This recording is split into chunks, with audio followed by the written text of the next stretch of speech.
Hello, everybody, and welcome to the Atomic Salt Live Show. This is the show where we're going to discuss everything in the tabletop hobby world.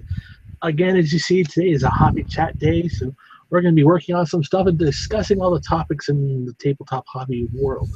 As always, I'm joined by Casey. Casey, how are you this week? I'm just loving life here tonight, Alan. What about yourself? I'm doing pretty good. It's first week of October, so it's like all of a sudden the busyness of September just went away. Now it's like I've got all the free time in the world to paint. Yeah? Awesome. That means we're going to have to get some games in. You don't have any more excuses. Yeah, that's true.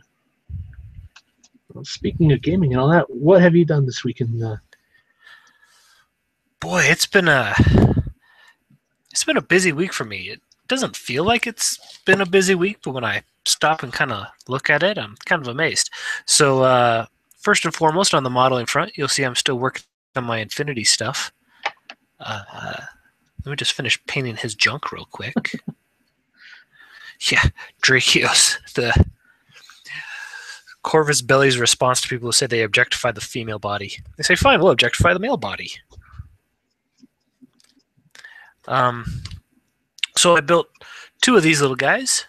These are dev bots for... they're going to go along with Cilia and Drakios. So they're kind of crazy because if you look, like they have very, very tiny connection points. They have a very large top and a very small bottom, and just a very just a stick that connects the two of them. And so I was just like, oh, I see the horrible things that's going to be happening with you, and within a first few minutes of putting you on the table. So I actually got some micro drill bits. How many women do you say that to? Pardon? How many women do you say that line to? Oh. We're moving on. No, so I mean, just the connection there was going to be horrible. So I picked up, and I mean, you've drilled metal before, right? Yeah. It's not fun. Nope. So I mean, you work and you work and you work, and you're lucky if you get, like an eighth of an inch out of it. So what I did was I got like actual drill bits, that I could put into just like a drill, and very, very carefully, use like just a regular screw gun and drilled them out and put in some, and it turned out really nice. And I used it, and I just kind of actually drilled all the way through the model, just completely. And then just use that just to put like a massive pin into it. So, I mean, there's basically like one whole bolt going from the top to the bottom of this thing. So, I mean, you're going to have to shear that pin, which is, rather large itself, before you can actually like pull this thing apart. So, and for like, as difficult as I wouldn't even say it was difficult. I mean, the hardest part of that was just actually getting the drill bits and just holding it steady. So, yeah. But I mean, it's no green stuff. It's all just, pin and glue. So the glue kind of fills in, whatever misalignments you have between the top half and the bottom half. So, yeah, I'm really happy with these guys. I mean, they're solid. Have you had a chance to play them on the table yet? I have. That was the next thing I did. I was able to get in a couple games of Infinity with our buddy Austin. The first thing we did was we played some Highlander. So 111 points, 1 SWC, availability 1 of everything. And, this is one of those games where I'm happy to say I spent a lot of time thinking about this game. I came up with a plan. I did all my homework. Well, I'm not sure it's the perfect list. I really... Steel Phalanx, our stuff is just so expensive that I really just feel like it's the list that I can manage. Like, I don't feel horrible about. But,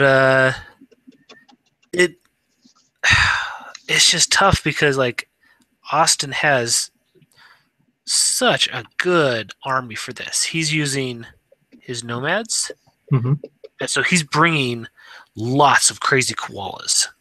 He has fast pandas and crazy koalas everywhere. And those are equipment, so not a unit, right? correct. And so when you have like a Moran infiltrating with crazy koalas, and you've only got like 4 models, you really don't feel like risking them to take those koalas out. So trying to move up and deal with them is a really tricky proposition. So I am happy to report that I did manage to pull a draw on that one. I feel lucky to pull a draw on that. And honestly, I feel like that's the way Highlander is going to go. But I think it's going to be that way for just about everybody else as well. Because I'm not sure Infinity really works with that low of a model count. Like and we played it on a 4x4 board. The board is just huge, for only 4 models. So you don't really have enough orders to get around. And then it's also just you're really worried about losing any of your units. Any losses felt? Yes, very much so. And I mean, in most cases, you're only going to have, when you're trying to cover all your specialists, because the way you play it is you're using all secret objectives. It's the highly classified mission.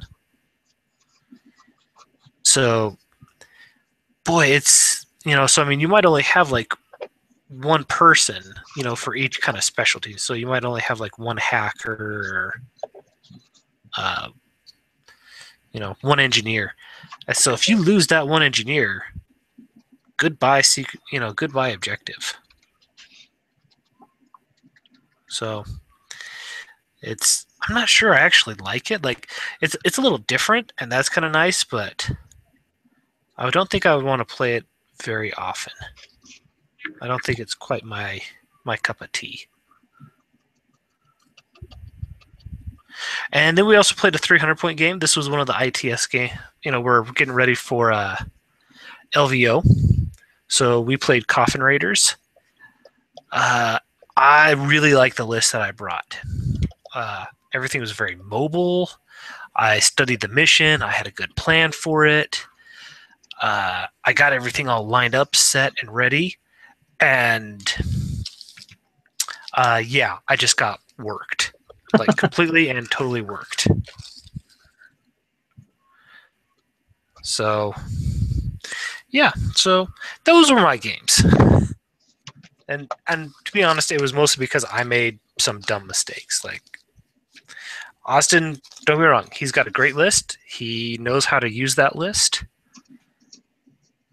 But I made a lot of mistakes, and I really screwed that game up. So Austin deserved the win.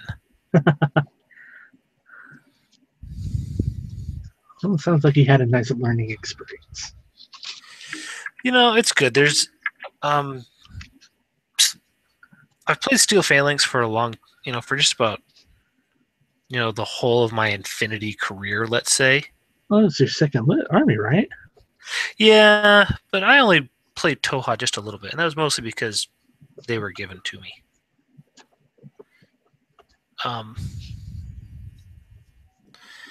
But Steel Phalanx is kind of like the ones that I've really liked, but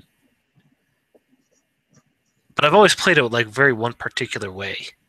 And so I'm adding in a lot of new components to this army. And so I'm having to really almost like relearn how to use them in some ways, So there's a lot of tools like hacking, which I've never really used before because I didn't need them. But now I think I do. So it's actually a lot of fun. It feels almost like a new army for me. So But yeah, and I've just been working. I've been making good time on painting all these people up here too. So I appreciated all of these models. And so you can see I'm putting black on because that's going to be like one of the primary colors of these guys. And I'm just really lightly putting on some black over the top of this pre-shading. So I mean, almost like a glaze or a wash is what I've got going on here. So, and I've been pretty happy with it so far. So I think, so a lot of like the pre-shading that I've done is kind of coming out. And so after this, I think I'll just come back in with some edge highlights and it'll look pretty sharp. At least that's the plan. What about you, Alan? What'd you do this week? See, I did do some play. We have a Wrath of Kings League. So we're in our third week of that.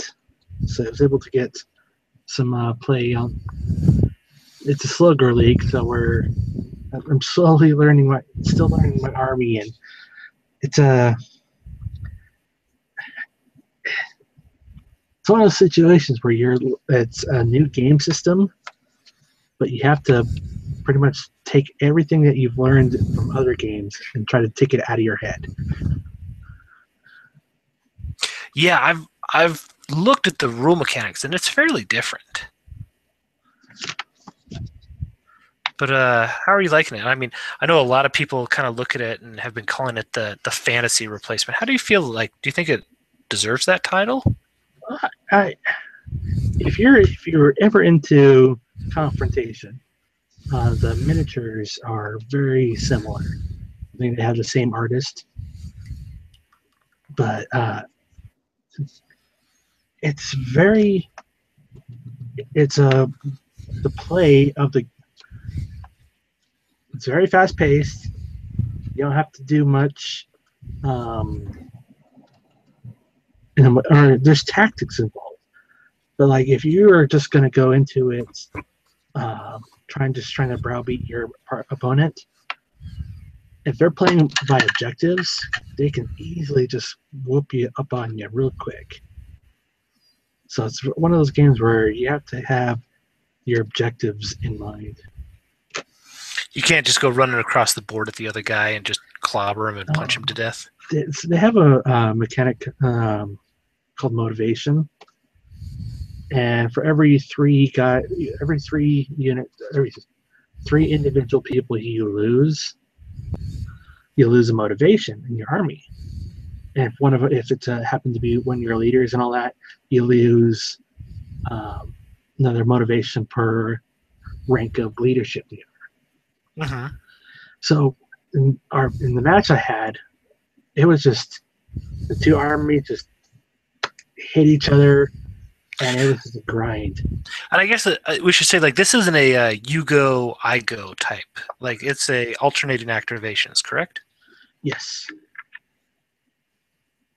And yeah, it was just a grind fest, and then it came down to it where like I was able to get my objectives, and I was able to clean it up. But it was rough.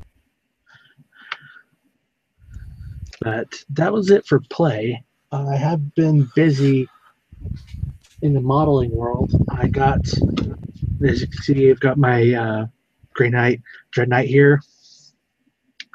I've got my. Oh, is he finally getting some paint? Yeah, I've got my whole practice list all assembled. I had all those Grey Knights I've been working on the past couple weeks. They're finally done. So now they all have to get to the paint booth and get some practice play. So now I suppose this is when I should ask, how long has that Grey Knight model, or how long has that Dread Knight sat without getting paint on it? This is the second one, so not as long as the first one. Okay, fair enough. That's answering my question without really answering it. Yeah, see, I haven't needed a second one for about a year, so yeah, it's been about a year. This one actually has the full body pieces too. So speaking of like big scary robots, have you seen all the new Tau stuff coming out? Yeah, I have. And I know that's what's getting pushing your desk up right now. Whew, yeah, I've got to try and get through these guys, my Infinity stuff, as fast as I can, so I can, get back to the greater good. Well, I mean, that's got to be interesting for you because you're sitting there practicing for LVO, but now you have to have a whole new codex to learn. Yeah, it's it is certainly not easy. Hopefully, and from what we've heard, it doesn't sound like the codex is going to change a lot. I'm hoping some nerfing happens. But that's just me. Yeah, okay, really. What should they nerf? I just do not like being overshot by every squad within 6 inches. Well, maybe you should plan your charges just a little bit better, sir. Yeah, honestly, the results speak for themselves. Nobody considers Tau to be a top-tier army. It doesn't offend me to say this. Not by themselves, at least. No, not by themselves. So that really tells you that there are a few things in this army that do need to be reworked. So I'm not saying that they need to be a top-tier army. I'm not even sure I necessarily want them to be a top-tier army. Simply because I hate dealing with the backlash. I mean, there are so many times when people say, "Oh, what do you play?" and I tell them, "Oh, I play Tau," and they just kind of give me this look and they're like, "Oh, really?" You're one of those guys, right? Because to make a competitive Tau list is all sorts of cheese. And you've seen I don't really play a typical Tau list. That's most armies is you have to play cheese to be competitive. That is a fair point. I will grant you that.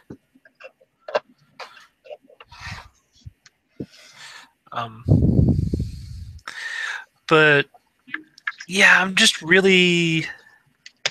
looking for something that gives me options for things that are other than like a gun line, because that's really kind of like what everybody thinks of when they think of Tau.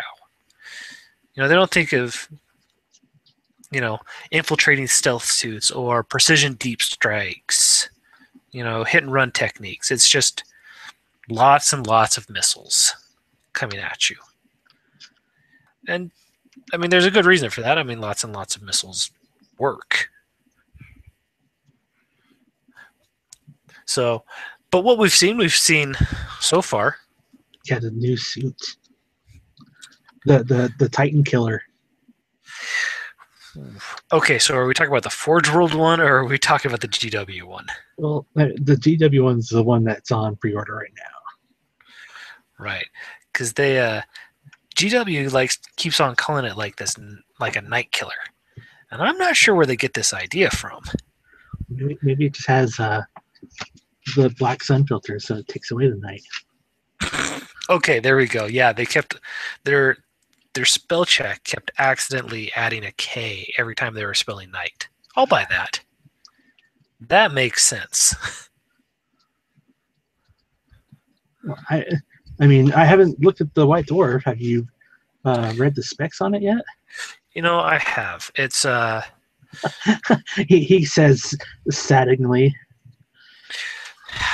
There's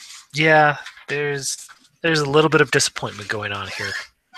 That's what everybody was. I have heard people are not. It's not the overall supreme weapon that they were hoping for. So here's the hilarious thing. Every non-Tau player looks at it and goes, "Oh yeah, I like that. That's fine. Nothing wrong with that." But you talk to every Tau player and they're just disappointed.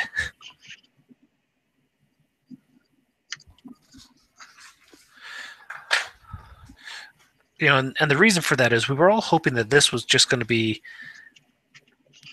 basically GW's version of the Ford World Supremacy suit, and it's not. It's everything that it brings to the table is things that we've seen before in other places. The job that it does, I can do with Riptides or with Hammerheads, just all over the place. And in general, I almost argue that I could do it better with other models. So I'm kind of left looking at this model and just saying, why? It's just bringing more of the same for what Tau have. So, oh yay, more Strength 5 missiles. Oh yay, nothing that'll, beat a Marine armor save. You got a D weapon. Okay, yeah, sure. We have a D weapon that only works within 10 inches of the shooter.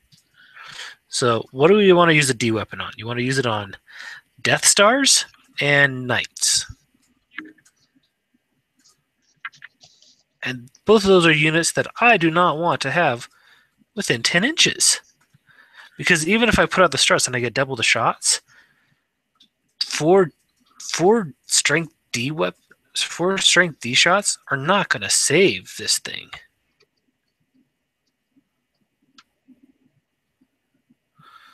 So it's really just kind of a disappointment from top to bottom. I mean, the model is kind of nice. It's this weird open cockpit for some reason. Is it open? I thought it was closed. Nope, it's open. Aren't there two guys inside? Yeah, there are, and it's an open cockpit. So you could just kind of look down on them. Too bad it's not open top. You know what? I would actually like it to be open top. That means it'd be a vehicle, and it might actually be able to survive some basic, bolter fire. However, it's not. So, but in the end, it doesn't do anything new for the Tau. Well, until the Codex comes out. This is very true. I mean, the Codex could change things up, and I'm willing to withhold final judgment of it until I see the Codex. And it's funny that at the time, well, it's not funny, it's atypical GW that we see them release a new kit before the Codex. So everybody with the shiny syndrome is like, oh, I gotta buy this now. Yeah, they're yeah, I am definitely not pulling the trigger on that one. It is not worth the dollars. It is not worth the points. Now, you can shoot your weapons twice, right? With its little spikes. Yes, if you put down the spikes and you wait a turn of shooting, you can shoot all your weapons twice. However, doing the math, it's still not going to do all that much damage. Just because, that D6 is just so variable. I mean, you might have a turn of shooting where it does something amazing for you, but odds are, is in the end, all those are really going to do is kill about 5 Marines.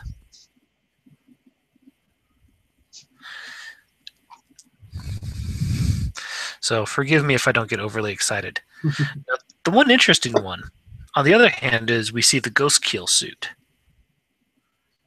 which looks basically like a scaled-up stealth suit. And I think it looks phenomenal. Well, I think the head is a little derpy, and I'll change that out. But the rest of it, so we've started to see a few rules for it. And it looks like... release rules, or it's just rumored. Okay, rumor rules. Yep, so, this isn't doctrine, everybody. This is just what we've heard on the internets. Is it looks like it's going to be able to... It won't have infiltration like the rest of the stealth suits. However, it will be able to have grant cover saves to other units. So I think the idea is that you would put this in a gun line or among some vehicles and help them improve their cover saves. So like the Tyranid, Venom's rope. Exactly. Is that the bubble? Mm-hmm. Exactly like that. So, and the weapon is a strength ep.4. It can either be an assault 6 or a large blast. So it'll work decent against light vehicles, which is what's probably it's going to be in range of, or hordes. So it sounds like it's actually going to have some decent usability, which has me all sorts of excited. So, because I've already got 2 squads of stealth suits that I think that this will synergize very well with, and I'm really excited to see the actual rules when they come out. So, like I said, need to swap the head out. I see what they were going for, but I just don't think it works. Well, isn't that similar to your other stealth suits? Yeah, think of it like a cross between a Riptide and a stealth suit. And the body looks phenomenal. Totally happy with it. But then they took they basically just ripped the arms and legs off of a stealth suit and just chunked it up on top for its head. So I think the head looks a little goofy. Now, that being said, if it's anything like any of the other suits we've ever seen, like a Riptide or a Crisis suit, that will be a very easy change. And change it will happen. Change it will be. Do you think it'll be a multi-part kit or a single blister? For the Ghost Kit, we haven't heard anything about it being a multi-part kit. It does sound like there will be a few weapon options for it. And the interesting thing is it sounds like it'll have a cockpit that you can open and close, and it'll actually have a female Tau pilot in there. How do you know it's female? With Tau, it's actually very hard to tell. About the only differences is some grooves. Inability to drive. Has to take dangerous terrain checks everywhere it goes. It's got a mirror on the inside to check makeup. Oh, you're so lucky I've got the headset on.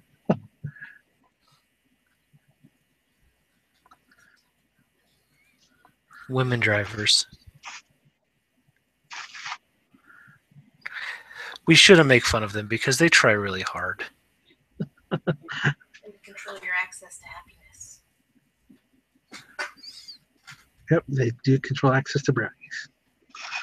Yes, they do. I love me some brownies. If only I could just buy them at the store. Some things you can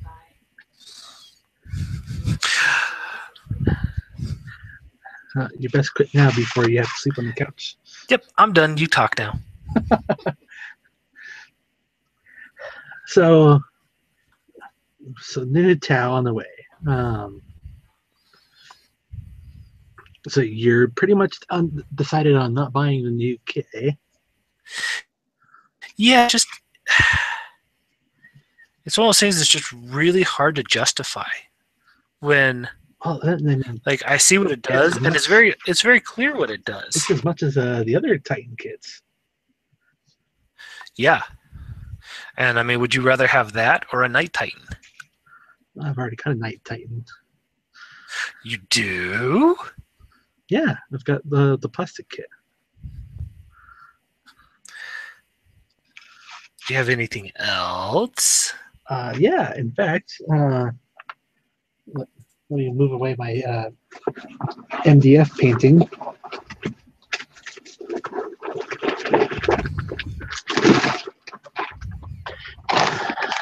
I got this in the mail. Ooh, I like that logo. What you got? It is the Ceratus Night Lancer. So if memory serves, that is the guy with the big shield, right? Yep. So what are the rules for him? What makes him different from all the other knights? He's got the shield and the lance.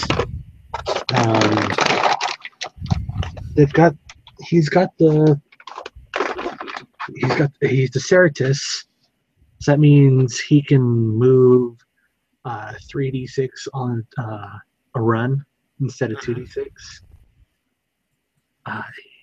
He's got a better invul on his shield, but it only covers him in the front and sides, not the rear.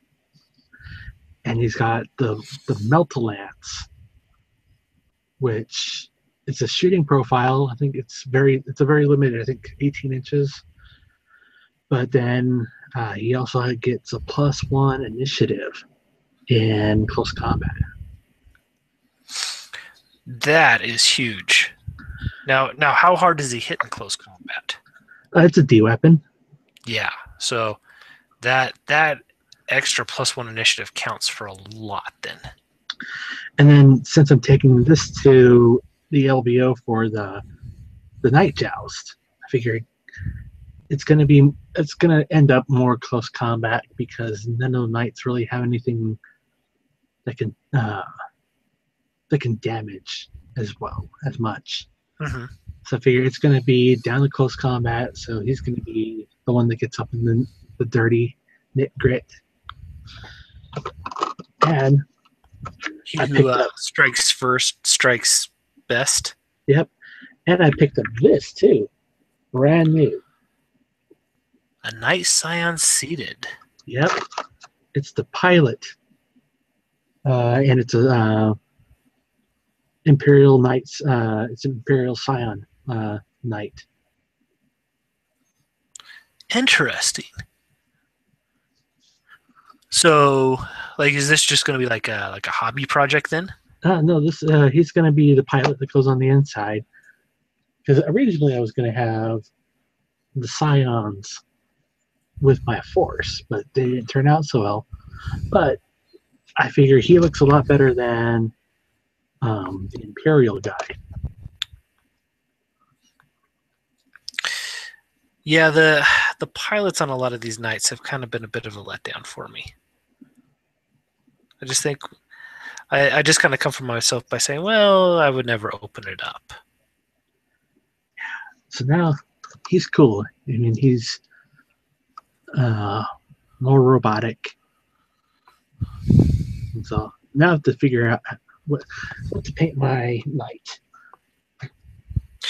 Like, are you going to do like a traditional house then for it? Or what are you thinking? I have no idea, actually. I mean, there's so many. I thought that was the one cool thing about the Knights when they came out is that it was open game pretty much on painting. It's true. You can with a knight, you can do pretty much whatever you want. Yep. And I've seen a lot of cool paint jobs out there, so now I just gotta figure out what I want to do. So you're taking this to LVO. Mm-hmm. So is that going to be next in line after the Dread Knight then? Yeah. The Dread Knight is gonna. I've got 15 Grey Knights to paint, 15 Death Company to paint. So you're a busy boy. Yeah. And then you have me signed up for the team mats, and then I can't use my Blood Angels, so I have to figure out what else to paint. Have you ever heard of what's called the Adamantium Lance? No. It's basically an army just composed of knights. It's amazing.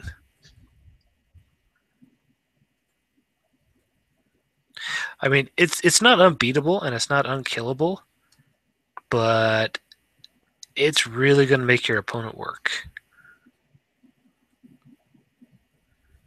Yeah, that's a huge point investment. Well, got the one already. Oh yeah, no, yeah. I mean, it is your total army. Don't misunderstand me. The adamantium lance is your whole army. Yeah. But it does work well.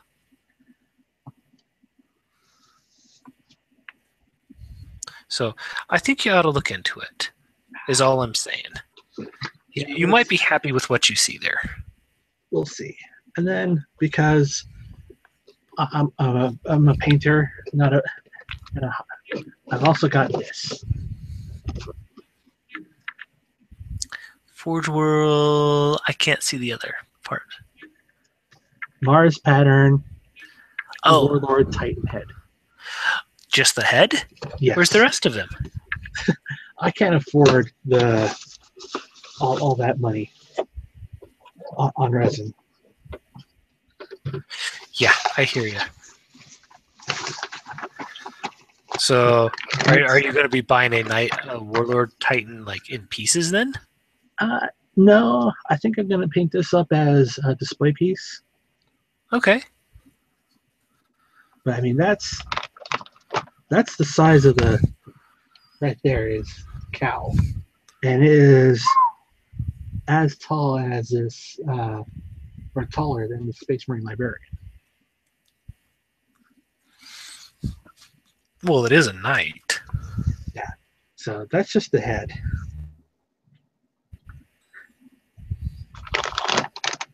So that's a project, a downtime project. Yeah, a palette cleanser. Yeah, that's one you definitely like want to take your time and kind of like plan for. Well, I mean, I see so many people who paint to sell, and I've never been one of those people. I mean, I do commission painting, but I think that's a little bit different. But I mean, to paint that up just to sell it on eBay, I don't know. You just can't do it. Maybe I'll paint it up for a competition. Well, there's going to be a big painting competition at LVO. Yep. I've already been tossing around several projects on what I want to do for that.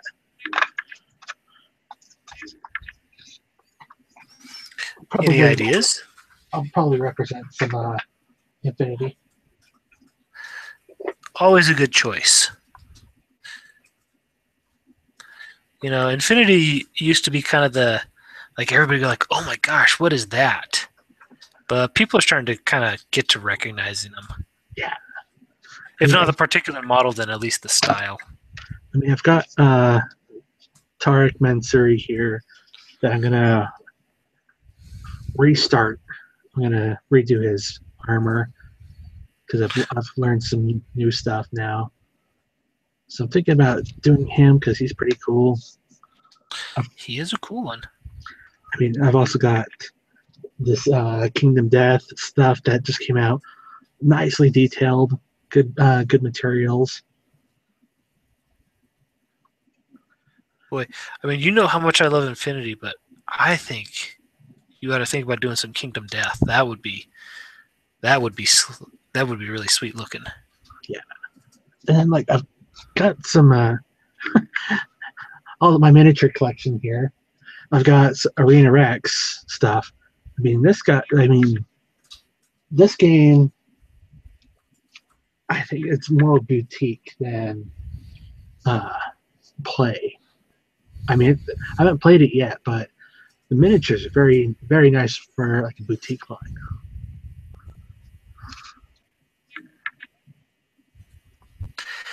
Oh boy, yeah. Arena Rex is some good looking stuff.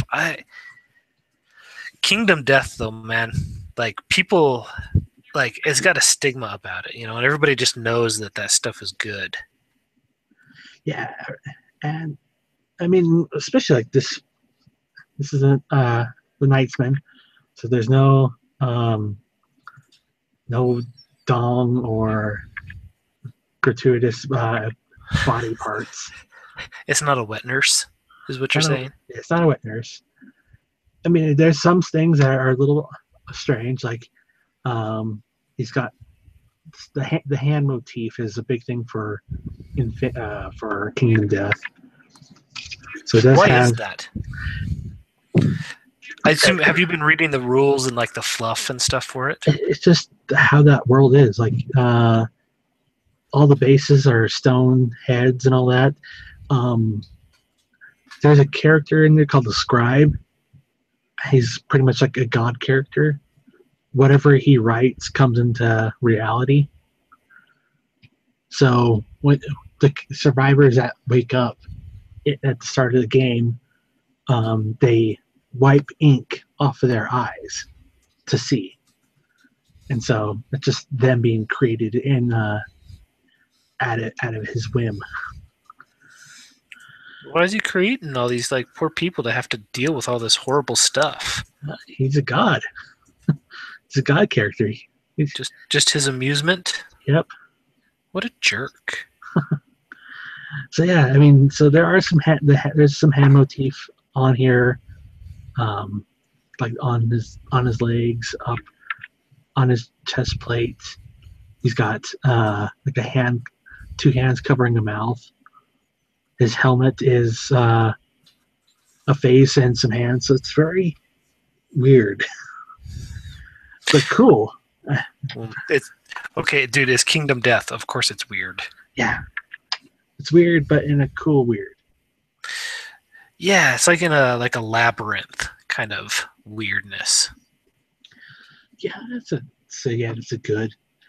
It's like a not Jim Henson, but yes, not the Jim Henson labyrinth.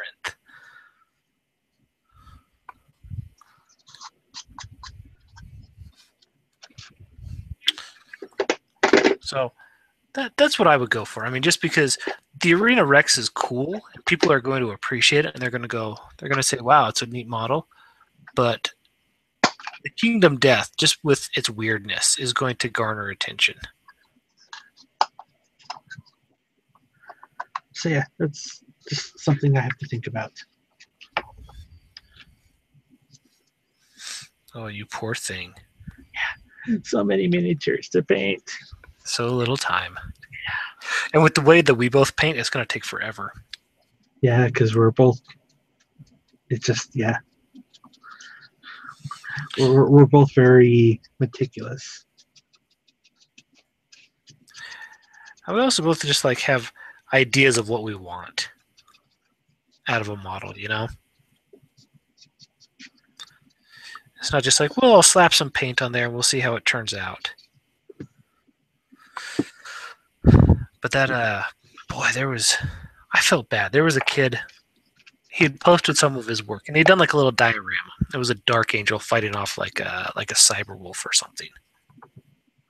Didn't really make any sense fluff-wise. You could just tell like he had both those models and said, you know what would be really cool is if like I had this guy fighting off a big wolf. And you could definitely tell that he was newer to painting.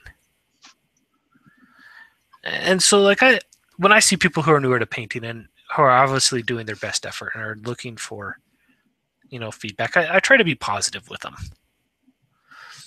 Tell them, hey, great job. Hey, I really liked it, And then when there's solicit feedback, then say, well, okay, if you want to improve, here's what I would suggest, right?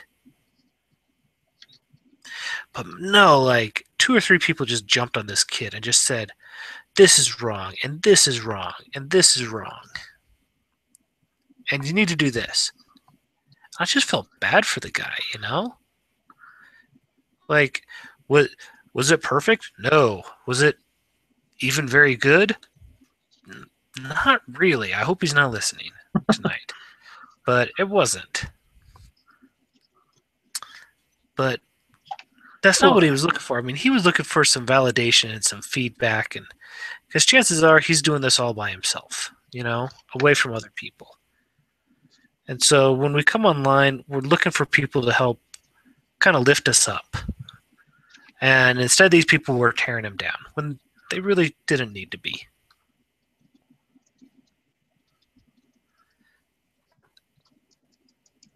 And so instead of trying to help this kid get better, it was just more of a, I'm a better painter than you, and I'm going to tell you all about it. No, that's the downside of the internet. Especially, yeah, like you're trying to better yourself, and especially, like, I mean, in these games, you say, hey, I got this list here. This is and here's this is pretty much what I have and whatnot. What do you guys think? And then somebody's like, oh no, you need to run this. And no explanation. They're like, you should run this. Why? Because it works in our meta. But doesn't that mean it should work in everyone's meta? I don't play this army, but let me tell you how you should run your army. Yeah. Yeah, those are my favorites. The self-appointed geniuses.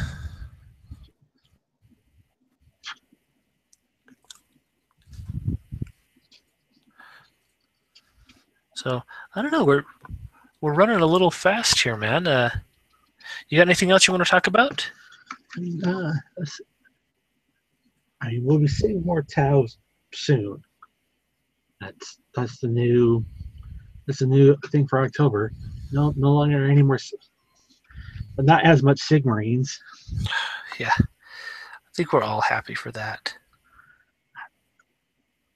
I think it was just way too much of the same. I mean, they all look the same except for, like, let's give them a different backpack, let's give them some different wings or a different headdress, but they're all gonna be copy paste. Yeah, you can definitely tell that was a digital sculpting gone mad right there. Yeah. I appreciate an army having a uniform look, but when you can't actually tell the difference from one unit to the next because they all look the same, maybe you need to rethink your design a bit. And this dude is different because he has a sword. This guy is different because he has a hammer. Chaos got so overlooked on that. I mean, they got some cool stuff, but it just Chaos had everything was unique. Even their hero, Starbrand or whatever, that guy looks cool. Yeah, he does. Way too much of a kit for me to buy, but yeah, like, unfortunately, that's one of those kits where it's so big and impressive. I don't think a lot of people are just going to buy it just for kicks, you know? But yeah, I mean, definitely cool. Then I see what that was. Like, it was... It's as much as your Tau kit. Yeah. Well, like, I mean, just the model itself, like, they cranked that model, like, the coolness of it, up to 11 without it, like going over the top. You know, like, there weren't corn markings hanging off everywhere or, like, skulls instead of skulls. And I mean, granted, he's a demon prince, so he's got, like, the demon prince looking stuff going on. The corn mower. It needs more souls. But yeah, like, he was just cool. Like, I gotta hand it to him. And now, granted, I think they pushed Scarbrand quite a bit. They knew what they had there with him. Like, they had the Sigmarine version, and he just did not look as impressive. No, because he looked like all the other Sigmarines. He just had more tassels. With hammers on them. Hammers everywhere. Hammers for everybody.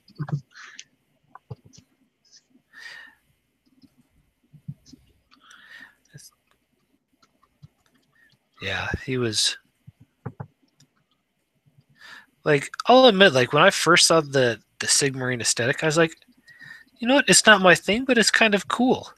It was new. But yeah, it was new. But however, by the end of it, I was like, screw these guys. Like, this is so boring and overdone. Like, I'm not a chaos person, but I was looking at chaos. Just because they were kind of unique. Now, granted, they were chaos. I mean, GW has definitely established what, followers of Khorne look like.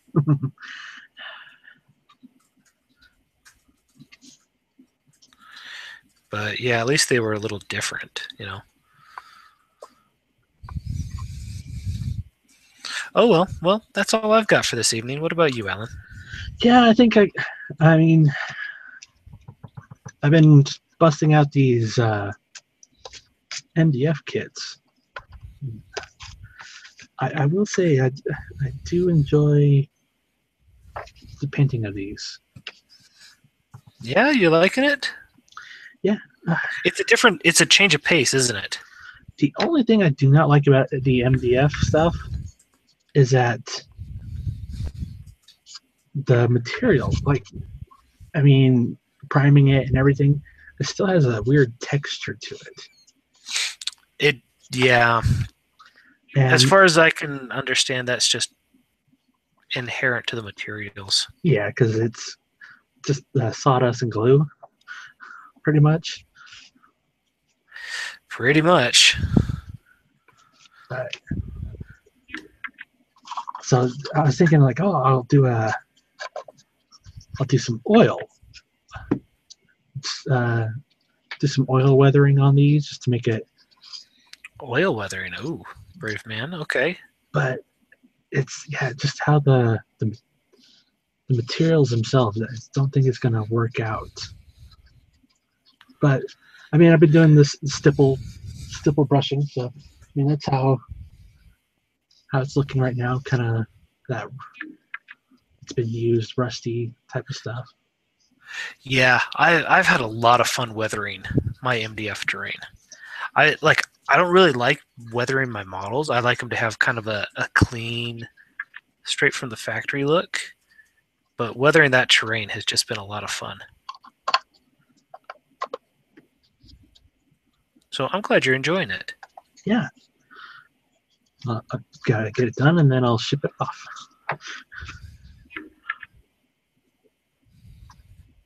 And then I'll have my my sharp vinyl laser stuff to paint up next. Cool. What are you painting from Dexter? I've got a Euro kit. Oh, you bought like a whole big package. I bought the Euro table. It was a Black Friday deal, so I was like, yeah. I remember that. And if you're lucky, you'll get to it by next Black Friday. But yeah, I was like, let's go. I'm looking forward to building that, and I'm going to modify it so it stacks. Yeah, if that's the only problem I have with the shark-mounted stuff. Well, I think everybody has an issue with that, not just with shark mounted, but like Micro Art Studios, all that MDF stuff. It looks so cool, but it's how are you going to store all that? I can tell you how I do it in a giant pile in my garage. Yeah. And I mean, that's a huge investment that just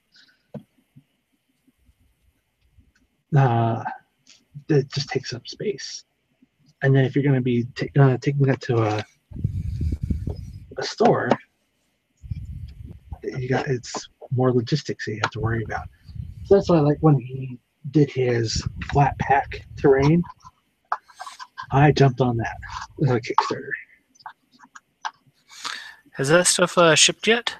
It will be shipping soon. I think mine was the October, so I think they're just getting ready to ship out the September stuff. So mine will be right behind it. Cool.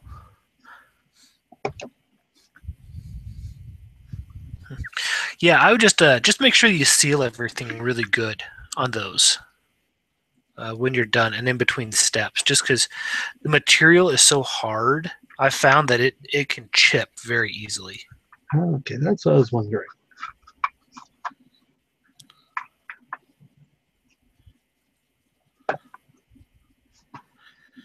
I mean, here's the crane.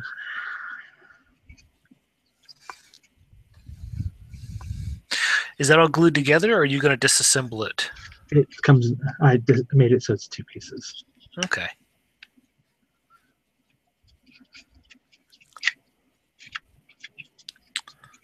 You know, as I've been painting a lot of terrain, I've started getting some questions about that. You know, a lot of people are like, oh, do you assemble your stuff first? Do you not?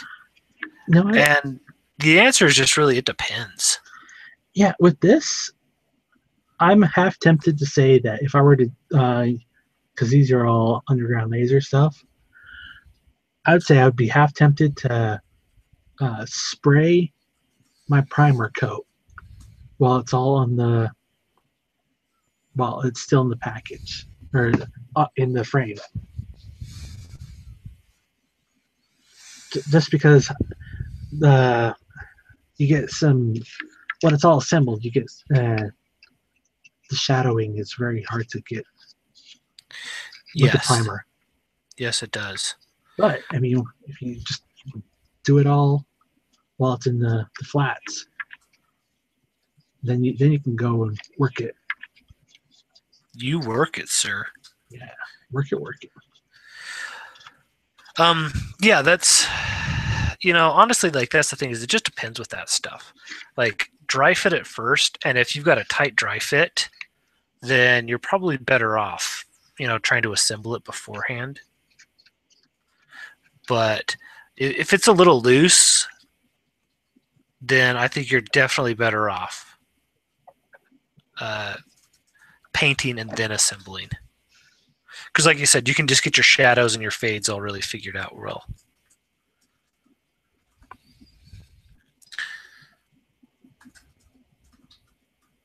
All right, well, that's it for me.